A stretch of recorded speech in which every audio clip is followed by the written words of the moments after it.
ඔයක ඔය ඔයිල් ඇමරිකාවට ඇට්‍රැක්ට් වෙන ප්‍රධාන හේතුව තමයි ඇමරිකාව විසින් 1980 ගණන් වල 90 ගණන් වල ඊට කලින් ඉඳන් හදපු ඒ සමහර ගොඩක් ඇමරිකන් කම්පැනිස් වෙනිසුලාවේ ගිහිල්ලා ඇත්තටම වෙනිසුලාවේ ඒගොල්ලෝ ස්ථාපනය කරලා තිබුණා. එතකොට ඒගොල්ලෝ කරන්නේ ඒගොල්ලන්ගේ ඔයිල් කම්පැනිස් වල මේ ඩ්‍රිලිං කියන එක කියන්නේ ඔයිල් මේ khනිජ තෙල් පොළවෙන් ගන්න ෆැක්ටරි එක තියෙනවා. ඊට පස්සේ ඒක ඇමරිකාවේ ගල්ෆ් කෝස්ට් වලට ගෙනල්ලා ප්‍රොසෙස් කරන ප්‍රොසීඩි එකම හදලා තිබුණා ඒ කාලේ. ඒ කාලේ මම කියන්නේ මේ 50 60 ගණන් 80 ගණන් 90 ගණන් වෙනකම් මේක තිබුණා. හරි. එතකොට වෙනිසුලා දෙන එක්තරා ආකාරයක ඔයිල් එකක්. මේකට අපි කියනවා අර හાર્ඩ් ඔයිල් කියලා. ඒව සාමාන්‍යයෙන් ප්‍රොසෙස් කරන්න අමාරුයි. හරි. හැබැයි ඇමරිකාවට ඔය ගොඩක් තියෙන වාසිය තමයි ඒගොල්ලන් ගාව තියෙනවා ඒ වගේ හાર્ඩ් ඔයිල් ප්‍රොසෙස් කළ හැකි රිෆයිනරිස් පිරිපහතු.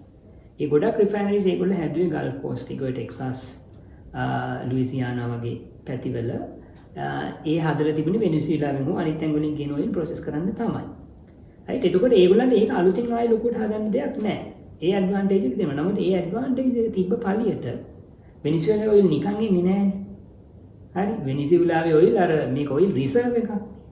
මේ ඔයිල් රිසර්ව් එක පොළව හාරලා يعني ඩ්‍රිල් කළා මේ ආපහු ඒක යම් ආකාරයකට ප්‍රොසෙස් කළා ඕනේ වෙච් ඔයිල් ඕනේ ඇමරිකාවේ ගල්ෆ් කෝස්ට් එකේ රිෆයිනරි එකට ගේන්න.